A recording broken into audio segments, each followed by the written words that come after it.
Hello, Steeler Nation, and welcome to the Steel Syndicate podcast post-game show. It is so much better this week to be meeting under much happier circumstances than last time we came together after that game against the Eagles. And I'm joined, as always, by my good buddy from my Wallaby brother. I forgot, I've messed it up already. Hey, Mark, how you doing, brother? Man, I'm doing pretty good. I'm also watching the Bills game. The Bills game's crazy. Josh What's Allen, back to pass, throws the end zone, and incomplete. Flag, though. They're going to win this game. They got one shot at the end zone. Anyways, this is a Steelers podcast, but I'm super excited for football. The Steelers won, man, and we got a lot to talk about. Maybe we should go through the grades or just go systematic order. Because I think let's do that. We got to cover everyone. Like, it was a good win. Mark, you're catching on, brother. What's that? Oh, yeah. I started something, and that's legal because he's a player for us. Yes, he is. Yes, he is. He is. Okay. Right, Steeler Nation. So obviously a 20-10 victory. A victory by scoring 20 points again. Obviously a victory. We scored 20 points against the Bucks and won, and we scored 23 against the Bengals and won. So obviously now, right, guys, let's just say it, shall we? Everything's okay now. The offense is amazing. We won a game. That's it. We're amazing. We're going to win the Super Bowl. Is that right, Mark? I don't think everything's okay. They played better. You can't be giving the old Matt Canada Coach of the Year, but they definitely played better to a certain degree. And the Bills, I'm so invested in this Bills game, by the way. I will be distracted the whole time. The Bills now 30-30. Unbelievable. Crazy. Matt Canada called a good game. He called a good game.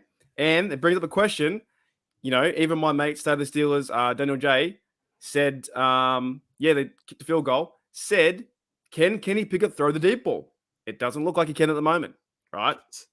But he called a good game, I think, overall. Okay, we'll come to the coaches in a moment towards the end of the show. But let's start, with the most important position in professional sports. Let's talk about Kenny Pickett. I think Kenny had a good game, but should we say a good mixed game, Mark? I mean, what were your impressions of Kenny Pickett? I think my knee-jerk reaction, I think we could ride the roller coaster. I thought there were throws out there that he could have had back. There were times he didn't run. There were times he did run, right? There was over 50-odd yards, Exactly. He was running a good game, right? I thought he played pretty well there. I thought overall, if you look at the whole thing as the win, I thought he played a pretty good game to go there and win, right? He didn't turn the ball over. That's a pick. That's a pick. that's a plus. He got better in the second half. He found his targets. I thought he played overall pretty good, but there are some worrying signs that he can't throw the football down the field deep. But this comes in time, and I thought overall it was good. It was pretty fun to watch. I mean, yeah, he did run the ball very well. I think there was some designed quarterback run plays today, which were good. I think which is good. I mean, especially if you consider Justin Fields, how well he's doing with quarterback designed run plays. I mean, back-to-back 61-yard touchdown runs. I think Kenny's got that in his locker. He certainly showed that today with his rushing performance. That was very good. His short passing game was very good. He was very accurate with his short passing game. But I think you're right, Mark. There was some of the longer passes which were concerning. That is something he really does need to work on, is his long passing game. And what worried me, I don't know if this was the same for you, Mark, but it seemed that when he was trying to throw the ball deep, his accuracy seemed to decline and he seemed to wildly overthrow at times. Yeah, there was one too as well. I think his selection process going to Muth, I think he was triple covered. But as T. Brennan says here, overall, I think if you look at the whole total of the game, he played pretty well. 200 yards, no TD. This is what we want to see. We don't expect him to go out there and throw 4 TDs a game, 450 yards, to light up. Not yet, right? Not yet. But I thought, he did have a few times where he was throwing over people's heads to Pickens and to Muth. And in times there was a few times he could have been picked off as well. But he's learning it. He's getting better. And in the second half, he got better. And that run was fantastic, right? And also a few times Matthew Wright, the kicker, didn't finish drives. You know what I'm saying? Didn't finish drives. Absolutely. Yeah. I mean, if you're touching on Matthew Wright for a minute, I think the big question for me, Mark, is why did we get rid of Nick Skiba? He did nothing wrong in that Eagles game. Wright today looked very, very poor. Doesn't make sense, I think, to release someone then go and find someone else when you already had someone there. That doesn't make any sense at all. But I think he played pretty poor today. He looked pretty awful. He was chopping at the football as he was kicking it. But getting back to Kenny Pickett, I think he did enough to win, and the defense showed out in the second half. Like, that's what we're gonna exactly right. Exactly right. T. Brennan, points to you. Tick, tick, tick, tick, tick. We did what we needed to do to win the game today. I think that's right. And I think the other thing that's encouraging, obviously, is the fact that Pickett clearly wasn't 100% in that second half. He wasn't moving as well, with that whatever happened to his ankle, the way he was hit. But he showed fight, he showed battle. And what was encouraging for me, Mark, as well, was the fact that the guy's obviously got a bad ankle from whatever happened to him, but he still was going for quarterback sneaks. He still snuck that touchdown in. He wasn't afraid to put his body on the line for the team, and that is a big positive for me. Big time. We got the sneak there, the sneak QB. He seems like he's getting it every single week. And I think the huge plus for Kenny Pickett is the no picks, right? I'm okay if he can develop the deep ball into his arsenal throughout the process of the year. But no picks is fantastic. Cool, calm under pressure. He got sacked 6 times. Our O-line was pretty terrible on the left-hand side. Dotson, and that's a big worry for me. Dotson and those two fellas are like, oh, do you want that guy? No, you get him. It's bad. That's really bad. I just mucked my camera up. It's I'm all fuzzy now. There you go. I thought he played pretty well overall, and it was good to see a victory. We actually won by 10 points. You know what I'm saying? Do you know one of the most encouraging things for me today, and I think this is sort of goes on now to talk. I think to talk on our next point was the running game today. I thought the running game today was very, very good. Now, I'm going to put a caveat on it on the fact that the New Orleans Saints are absolutely garbage at stopping the run. They're nearly as bad as we were last season. But how many times did we say that last season, and did we fail to establish the run? The Lions game, for example. One of the best games I think I've seen in a long time, that them running the football. Najee Harris seems more motivated. And Warren is a guy that a bit of space. Yes, Warren, they both ran into brick walls today, but when they had a bit of a chance, they were chopping the feet up all the time and getting 4 or 5 yards. Do you think Harris's performance was because I think the criticism stung with Harris, and we saw a response to that today? I'd say so. These guys read the papers, man. They watch Pittsburgh Steelers Syndicate. They listen to stuff. If they're lying to themselves, if they don't, like they're around the media all the time. They're around training camp, that kind of stuff. They hear it even in the questioning from the media, right, straight to their face. Like they know it. Najee Harris was doing the worst impression of his dancing, and also there's a new Dancing of the Stars this week. We'll get to Deontay Johnson. You see that part? Oh, Deontay does. I almost wanted to throw my cut from my TV. Oh no, we'll come on to the receivers in a minute. Now, Harris obviously broke a big run today, 35 yards, but I mean, that was great seeing him. That run where he changed the direction he was running, and then I think he broke out to the left, and then he absolutely trucked some guy as well, ran over the top of him, and just carried on fighting. I think Harris today showed such fight and such battle. He did really, really well. Pickett was part of the rushing game, and those end arounds as well. The end arounds were really good today. Pickens in particular, that end around that Pickens did was fantastic. They're working, and that kind of like the Matt Canada scheme or whatever is finally have a bit of an identity to it, because I didn't pick that one. I really thought that was going to be a run up the middle, and it came back to the reverse to George Pickens, and something's working. So, that's a good question. Yeah. I think both. I think what helped today is, look, I still think Canada should go at the end of the season. I don't think he has solved all the problems because the passing game was not good today. But what I am going to say is the fact that the Canada scheme has always been sort of tenured on the fact that you establish the run. And the only way a Canada scheme can ever work is because you can establish the run. And we established the run today. Now, whether that's going to work, the scheme will work, the way the offense played today will work in a week's time against the Bengals, who have a lot better defense than the Saints, or against the Ravens when we come to play the Ravens, that's another matter. But today, the run was established because they were able to establish the run. And I think that helped the scheme to work. And it does show how important establishing that run is for the Pittsburgh Steelers. Big time. The run was much better today. The guys wanted to push forward. Even though Jalen Warren and they did hit the wall a few times, but their feet was always moving, And those end arounds worked. Just the one to Sims worked. Sometimes it didn't work all the time, but a few times it definitely worked in parts where the offense could open up, and you didn't expect that to happen. They came out today and they went 5 wide, went for a shot. Something different. I know. I said on my live stream, I said I nearly fainted when the first play wasn't a run up the middle. Unbelievable. I nearly fell off my chair. Now, let's talk about the Steelers wide receivers. I'm going to separate the tight ends off because I don't want to include Pat Freiermuth in the wide receivers group because I think Pat's great. But do you know one of the biggest words that comes to mind when I think about the wide receivers through the play calling, the targeting, and also the individual play as well. The individual play is frustrating. I find the receiving corps very, very frustrating. I mean, what was your take on the receiving corps today, Mark?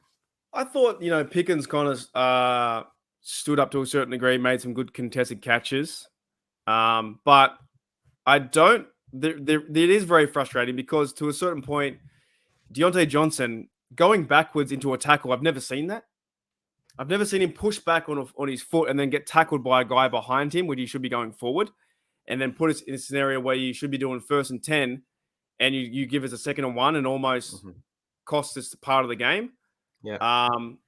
Steven Sims was involved a little bit here and there, but overall, it wasn't a big, massive factor. The key point to me in this offense today was, like you said, the running game, which set everything else up.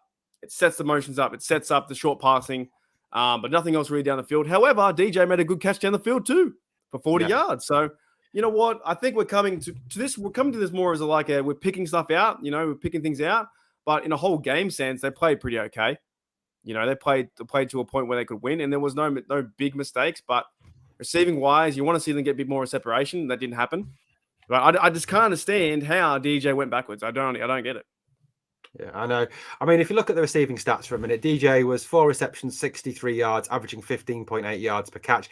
Like you said, I'd lost the plot on my live when I saw Deontay Johnson run backwards for that first down and put the offense back in a difficult position. It just made no sense. Jalen Warren, 3 receptions, 40 yards, 13.3 average. Pat Freiermuth, 4 receptions, 36, 9 yards. George Pickens. Now, this is the frustrating thing for me. George Pickens, 3 receptions again, only 3 receptions, 32 yards, 10.7. Now this is another frustrating one. Steven Sims, 1 reception, 15 yards. Connor Hayward, 2 receptions, 9 yards. Mark, why are they so scared of throwing the ball to Steven Sims when the one time they did it, he broke that big play for 15 yards? Why don't they give the ball to Sims? I'm not sure. How many times were they targeting him as well? Were they targeting him a few times as well or not? To be honest with you, I only saw him on throw. I only actually saw him getting the ball thrown to him once because he did that. Right. Was the end around that he did. He wasn't really targeted a whole lot. Neither was Pickens, to be perfectly honest with you. Yeah, targeted 2 times. Pickens targeted 4 times. They went to Deontay Johnson a few times. It seemed, but a few times as well. It's on the quarterback play too, where Kenny Pickett wasn't finding his targets and getting sacked. Right. So there's 6 times that he got sacked. So those 6 times he got sacked, well, they couldn't be converted to even a chance to get the football out, And then also Pickett ran 8 times. So there you go. There's 14 times that he wasn't going to anyone. You know what I'm saying? He has no chance because either running or getting sacked. So 14 times it went to no one. Yeah, I mean, it's frustrating, isn't it? It really is. I mean, I'd love to see Pickens get the ball more. I'd love to see Steven Sims get the ball more because I think Sims has more than earned that right to catch the ball. I think he is a dangerous weapon, and I think he is someone who could be a very dangerous slot receiver if the Steelers offense use him correctly. Brian Harrington says Canada's play calling was average, which is heaps better than the previous 8 games he called. Yeah, it's true. It was okay. It was nice. It was good to see. I love this end bit here. It was still one-dimensional. If you put perfume on a turd, but it still stinks. It still was. It was actually quite nice and refreshing to see that working. The plays being executed. Now, is he going to be coach of the year? No way, Jose. He's not going to be coach of the year. But I agree with you. But I also think that Steven Sims has been used a lot more in the reverse game and stuff like that, where, it just kind of worked today to a certain degree. But there were some plays out there that Kenny Pickett got sacked from the O-line or couldn't get in rhythm to get to the next level. That just didn't happen. But before we... Sorry. I'm just saying it's good to say this on a win, though. Yeah, definitely. I mean, I mean, let's before we touch on the tight ends, let's talk about the O line. Now, Oof. Oof. how many times did you say Pickett was sacked? Six. 6. Six times. That's giving up way too many sacks. That's way too And many most sacks. from the left hand side was Dotson. I think Dan Moore. They just went, oh, you want a sack? Here you go, take it away. I mean, there was a play when I think it was the Saints linebacker. I can't remember the guy's name, but Dan Moore absolutely whiffed on that. I mean, he just basically, it was like a turnstile. He let him go through. Yeah. Now, Dan Moore is someone who concerns me hugely. I mean, people are talking about Steelers organization seem to be talking about him as our future at left tackle. I mean, Mark, what's your take on Dan Moore? I don't think he's a future. I think you got to go and find someone else to. I'm not an O-line guy. It's my weakest area, looking at people and plays and stuff like that. But there was a time where the outside linebacker did like a stunt, and he gave him to Dotson, and they both were confused, and then he was left out with no one. He was blocking nobody on the left hand side, and straight through the guts he came in. And Pickett was under pressure so many times. 6 is too many. I would take 2 in a good game. But that's the reason why that he wasn't targeting the receivers too, because he was getting sacked or he was running for his life to get away from these players. So, yeah, it sucks. Our offensive line sucked, but they played better on the running game though. They played much better. I mean, I thought Mason Cole did a solid job again. James Daniels did a solid job again because again you didn't hear the guy's name. I think that's always a testimony for the O line. I think is the fact that if you don't hear someone's name on the O line, they haven't done anything spectacular, but they haven't done anything awful either. So that's a positive. But I agree. I think the left side of the line is a major concern. And in my live chat, there's a few people talking about the draft, and I think the Steelers really do need to go out in the draft next year and take a left tackle in the first round and a left guard in the third round. I think there's got to get someone because they haven't drafted the guy in that long a time for ages and ages and ages. Yeah. You just haven't seen it happen. So. But I think they're doing it just enough to win these games, but they're obviously allowing too many sacks. Yeah. I know, I agree with you. I think the line did whiff it up on that side of things, and I think it's something that's got to be addressed. I don't think this team can truly turn itself around until that line is purely addressed. And I think that whilst the run game did improve today, again, it's going to be the run blocking will improve as well if we can get a decent left side to the line. Now, we move on to the tight ends. I thought Pat Freiermuth had another good game. Not targeted enough, I don't think, but I think he had a good. I thought Pat Freiermuth did a solid job today, shall we say?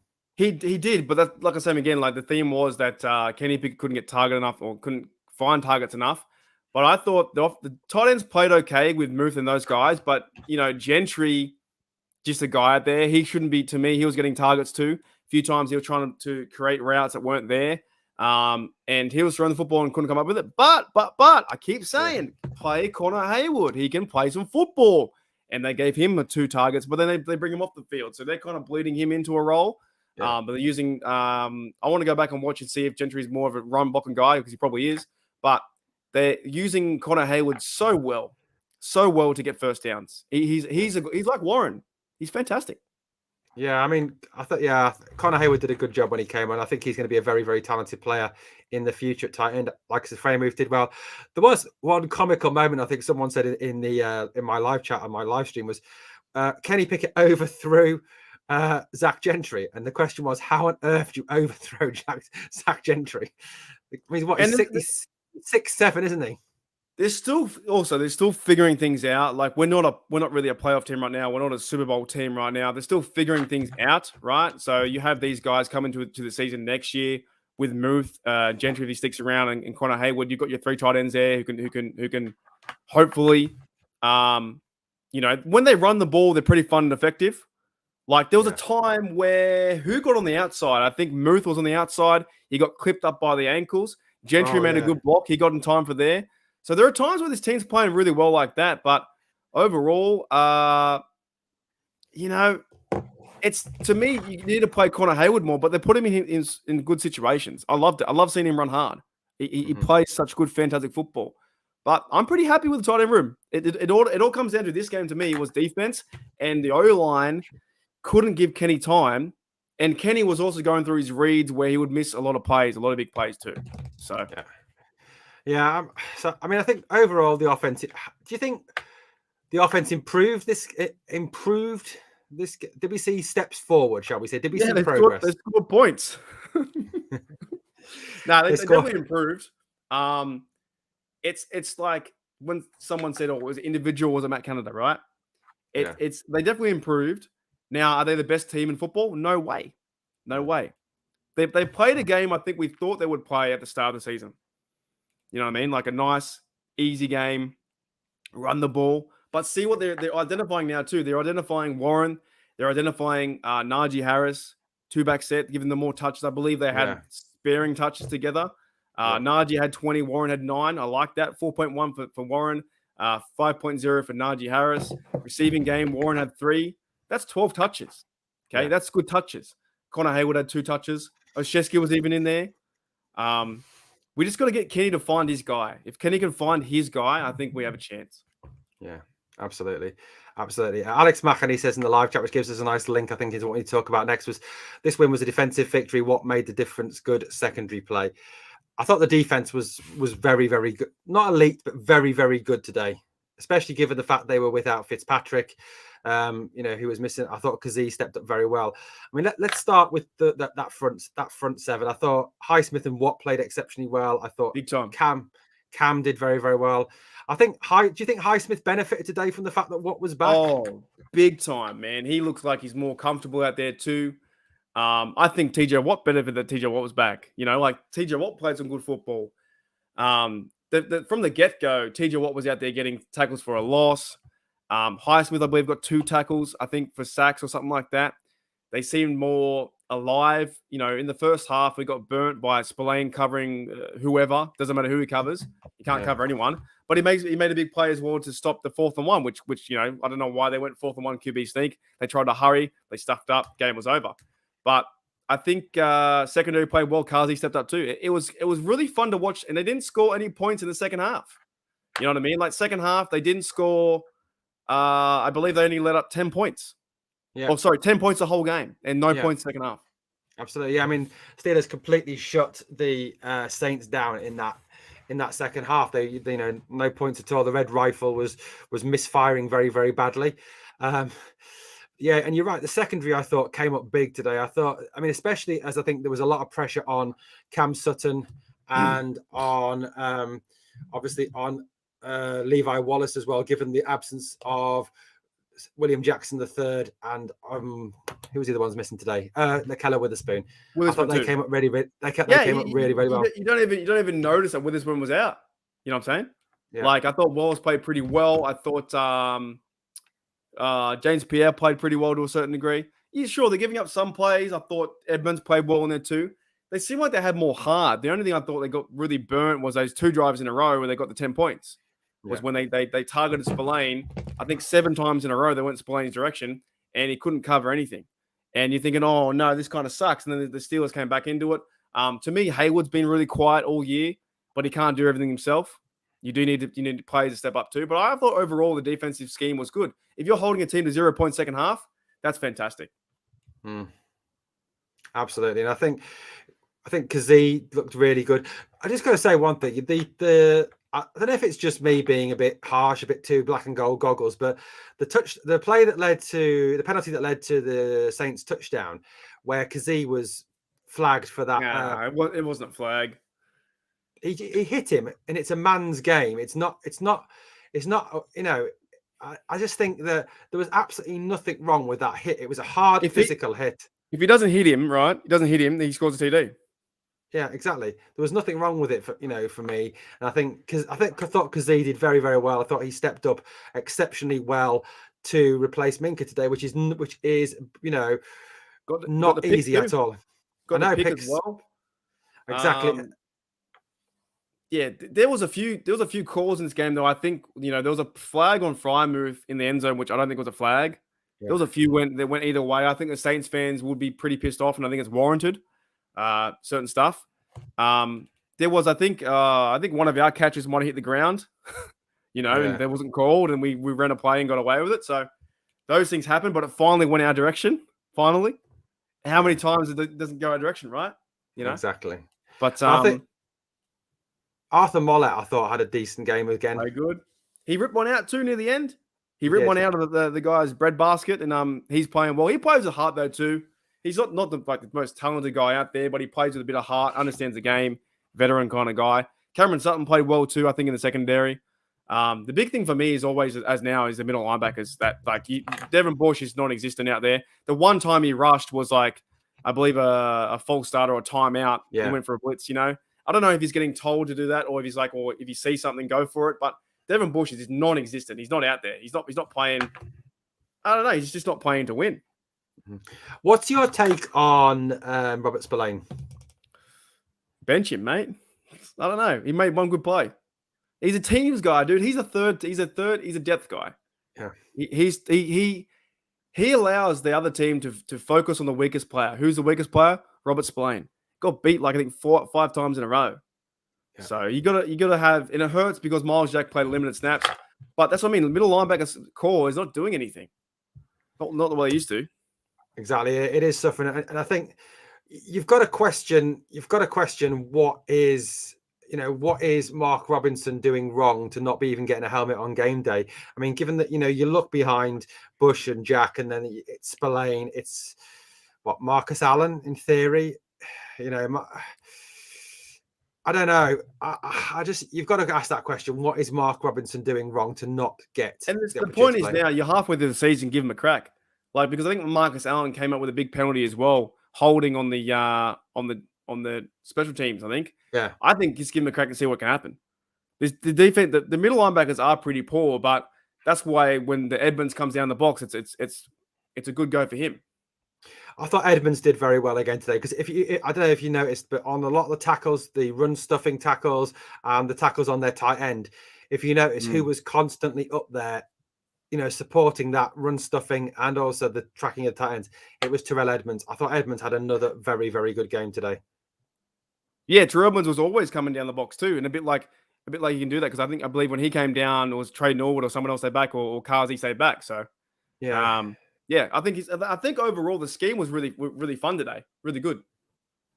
I mean, obviously special teams, Harvin did okay, but I think big questions about the kicker, especially considering that Boz is out for 4 weeks. Now, obviously it didn't matter today that he missed 2 field goals. I think it was 2 he missed. But when we come up against tougher teams where we're going to be in clutch situations, like the Bengals next week, like the I think Boz hopefully will be back for the Ravens game. But, especially with the Bengals next week, games that are going to be in clutch situations, you need a kicker you can depend on. And that kick that he shanked, I mean, if you look at it, the snap was perfect. The hole was perfect. It was just his kick was absolutely shocking. I mean, what do you think he gets another week, or do you think the Steelers go out and shop for another kicker this week? I think you give him another week, because you kind of have to, because what you want to change another kicker. But there was a time where I think it was 4th and 6, and I believe that Steelers probably should have went for it, because they knew that he was struggling. He was playing really bad. So 4th and 6, and they let him have a go at, I think, 40-yarder, and he missed that one too. Mm-hmm. So you missed a 33. Did he miss 3 today? 4. 2. 2. I think he missed 2. Yeah, so he missed the first one. Yeah, I think he missed 2 or 3. I can't remember. Right, 2 for 4. Yeah, 2 out of 4. Long of 33. Yeah, so the last one was like 4th and 6. I thought being up by 10 points, maybe just go for it and then get the first down. And either way, you have the same field position if you miss a kick. He ends up missing the kick, and it's the same score. Yeah, 2010. So, do they bring him back? I think you kind of have to. I think you have to at this point. Yeah, absolutely. Okay, so Brian Harrington in the live chat says, wrong one. Let me bring this up first. Spillane is poor in coverage, yes, but good in tackling and stuffing. That's it. Yeah. I guess you need one or the other, right? You can't have both, I guess, because he played pretty well with that stop. He got Andy Dalton to the ground and made a big play. Yeah. But that's how football works. Yeah, T. Brennan said, as any NFL kicker, I can't imagine Heinz Field and how hard it is to kick there. I suppose Heinz Field is quite a hard place to kick with all the winds and everything that are well renowned there. There was a lot, I don't know about you, Mark, but in my live stream, there was a lot of ill feeling, shall we say, towards Andy Dalton today. We didn't get too much in mind, but there was a certain time I thought he's gonna win this game. Because the first half out ended 10-10. I'm like, oh no. But we came back and they stuffed him. They started to get to the sack and Highsmith on the edge, spin move, rocked him, fumble, stuff like that. There was things going on where, next minute they can't convert anything. It was great. Great to see. Yeah. I mean, Brennan says, most NFL kickers have issues with Acrisure. Highsmith had clutch sacks against Dalton. He did, and that one where he whacked the ball out of his hand as well when he was going for him. I mean, this is a great way to actually start the start the season again in effect after that bye week, isn't it? It's like a turning of a page. But is it right to say that whilst this is a good win, a solid win, the true test comes next week? Oh, big time! You got to back it up. This happened with the Bucks too, and then we got slammed by the Bills. Mm-hmm. We had a good game against the Bucks, and we had some hope against Bills, and we got done. You got to back it up at home. The Bengals come to home, and you got to back it up, and you got to go 4-6. The minute you lose one, the playoffs are over. Okay, you can win some in a row and have a chance. And people saying playoffs, why are you thinking playoffs? Well, because that's the mindset you have as a winner, to be a playoff winner. So, Bengals coming to Heinz Field or Acrisure Stadium. You know what? It's going to be a tough game. Much tougher than this one, I think. Much tougher. Absolutely. I think that is where the big test is going to come, isn't it? I mean, that's going to be the true test of how far this offense has, moved forward, how far this defense has improved. I mean, obviously we don't know about Minka, to what extent Minka will be able to return. I mean, I know when Joe Burrow had an appendicitis at the start of the season, he missed all of the preseason. But yet Minka today was walking around apparently and signing autographs and interacting with the crowd quite a lot today. So that's encouraging. So, do you think that if Minka comes back, it puts us in a position where we can contain Burrow and the Steelers and the Bengals offense? Well, I don't know when Minka's going to come back, though. I heard it was like 2 or 3 weeks, depending, because it's appendicitis or whatever it is. Yeah. That's a hard question because the Burrow haven't got Chase. Chase got a somewhat bad O-line. TJ Watt loves Burrow. He loves, that even the play TJ Watt went and hit Andy Dalton. I've known in other interviews, he's been told to, no matter what, go for the quarterback, even if it gives up a big run, because you want to hit he hit Taysom Hill. You know what I'm saying? Yeah. He always goes for the quarterback no matter what. That's why we're so good against Lamar Jackson. He plays his man, goes and gets him, knocks him. If they hand the ball off, then next time, you think that Lamar Jackson wants to hand it off? No way. I mean, he's going to have to, right? Yeah. So TJ loves to play the Bengals and loves to play Joe Burrow. Yeah. So we'll see. It's we've got to enjoy the win, of course. Yeah. 20-10, but this is a testament to stack wins, man. You got to stack them. You have to. Yeah. Like, what are you doing to yourself? Absolutely. And I mean, Mark, TJ was proper pumped up and fired up for today, wasn't he? You just had to see that with that tackle that he made near the goal line. The first two plays, he was in the backfield. And he was fired up. The reaction after that tackle was just it was like a release of all the frustration of those 7 weeks that he's missed, wasn't it? It was like just all that frustration came out, and he took it out on Alvin. Poor Alvin Kamara had it all took out on him, didn't he? How many sacks did he get? Oh, he got 0 sacks. I thought he got 1 sacks. Oh, no, he took Dalton down from behind, but Dalton managed to get back to the line, so it goes down as it goes down as a 0-yard gain. But I thought he makes such a huge difference, doesn't he? I mean, if you watch, I mean, a lot of the series, I took notice of what, and there was constantly 2 players, even sometimes 3 with the running back coming up as well to try and stop him, which just means that the rest of the defense has such an easier job because Watt just takes up so much attention, doesn't he? He certainly does. And I didn't even notice that Taysom Hill tried to pass. That's crazy. You don't even know that, do you? Like, no, Taysom Hill had a pass in there. I didn't. You can't even tell. Watt's fantastic, man. He's definitely, the stats is we win more games, like 70% of games when he's in, and we lose 90% when he's out. He's a difference maker. He is the defense, 100%. Absolutely, he is huge, isn't he? He is huge, and I think keeping him fit for the rest of the season is absolutely vital if the Steelers are going to have any success. And I know people talk about the offense being poor, but I think people forget that Watt is that much of a game changer. He is a game wrecker. He is a one-man wrecking crew, and he is one of those he's one of the few defensive players in the NFL, like Aaron Donald, who can pretty much win a game on his own. He just beats his man every time. No matter who it is, he's always beating his man. He's always in the backfield. He's always pushing to get to the pass, and you have to cover him with two guys, and then it gives Highsmith a chance. Yeah. So by what being there, it gives Highsmith more of a chance to get to the backfield too. Yeah. And then that's the key. That's like the anchor to our defense. He plays well, goes havoc, then everyone else around him plays fantastic, and that's what happened. Like no points in the second half. Can we build on that? Yeah. That's so good to see. 10 points in one game. Absolutely. I mean, that's the big thing. I think that the defense again was immense, and I think once Minka comes back as well with Kazi, who was great, I think this defense is going to be a defense that can hold teams under 20 points the rest of the season. It's just a case of whether the offense can score 20 points. That's going to be the big question going forward. I mean, it is an easier run-in. It is an easier schedule. But like you said, Mark, we just have to enjoy the win today. Actually, a Sunday where we can actually all sit here and smile for a change and not feel like pulling our hair out. Wake up tomorrow morning, or you for the rest of the day, actually feeling positive about a Steelers result. Yeah, big time. We hope we get well, Matty. Get well, Matt. That's crazy, man. I actually knew a bloke. I went to do the delivery to a bloke from Uber Eats, and I asked him, like, how come? Or I said, he said, he didn't have a car, and I was like, why is that? Because he was having seizures, and once you have a seizure, you can't drive. So I was like, yeah, man, that's crazy. So the nurse took the top. What? That's terrible. Sack him, Matt. Sack her. No, thank you, Matt. And Matt, hope you get well soon. Take care of yourself, buddy. How you taking a laptop away from what he's got? Let him watch. Let him watch.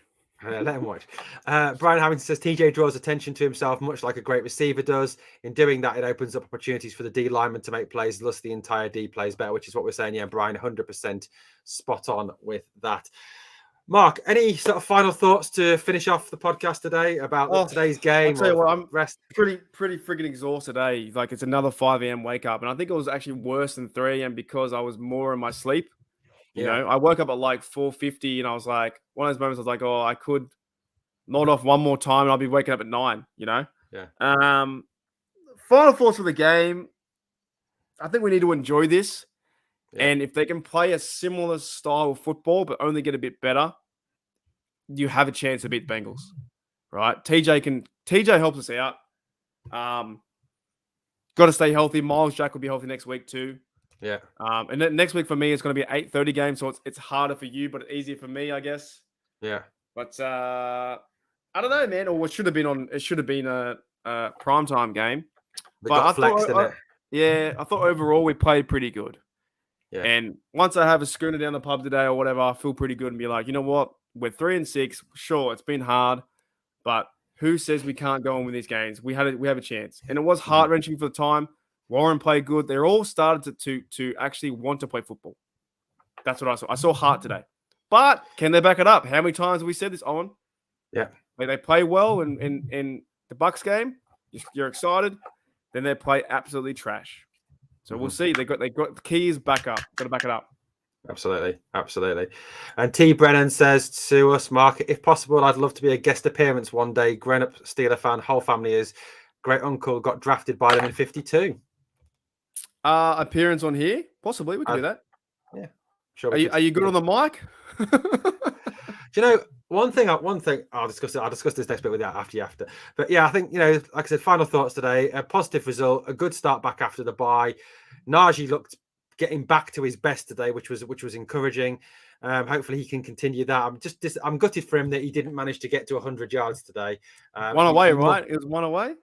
He was more, 99 yards. Absolutely gutted for him that he didn't get to 100, but he did very well today. I think he really did show that, he's not the bust that people have been labeling him, and people need to get off his back and show him some respect.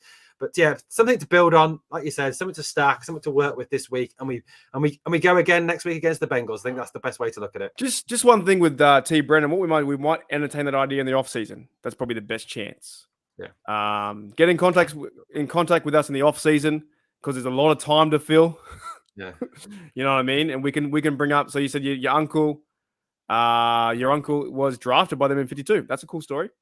So, we might be doing, doing different content in the off season. Might be fewer videos, could be some maybe more podcast style. We don't know. It depends how things flow, because I'll be honest, like going from February to April is like the drafting stuff doesn't change too much overall. Yeah. Your needs really don't change that much.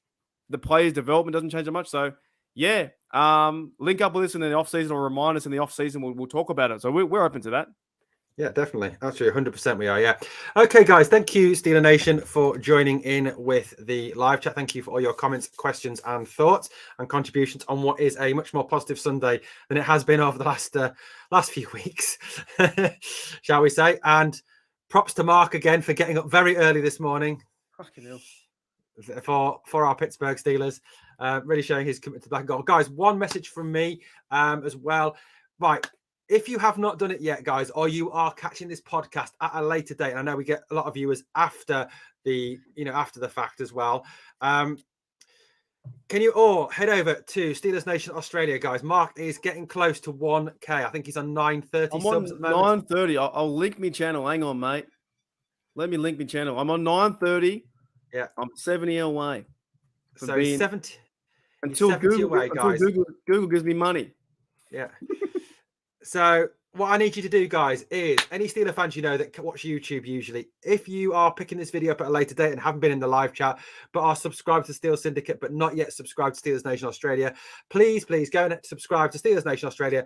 Look, I'm setting you a target, Steeler Nation. I'm setting you a target, Steel Syndicate family. I want Mark at 1K by kickoff against the Bengals next Sunday. Oh, let's do that. That'd be cool. So, guys, this is my target for you out there in Steeler Nation. Mark, 1K by Sunday. Let's do it. We can do this, guys. Okay, thank you for watching. Thank you for tuning in. There's Mark's link there. If you have not subscribed, hit that link. Live chat replay is on. So if you are picking this up later, you can find that on the live chat replay. Okay. Thanks for watching, guys. Bengals week too, so I'm going to really rip the Bengals. I love talking about them. And we all know how much Mark loves the Bengals. They're his second favorite team. Oh, yeah. Big time. Welcome to the Bungle, Mark. The Bungle podcast. Welcome to the Bungle. Okay, we're getting a bit silly now, so let's call it a day. Mark, see us out, brother. Here we go, Steelers. Here we go.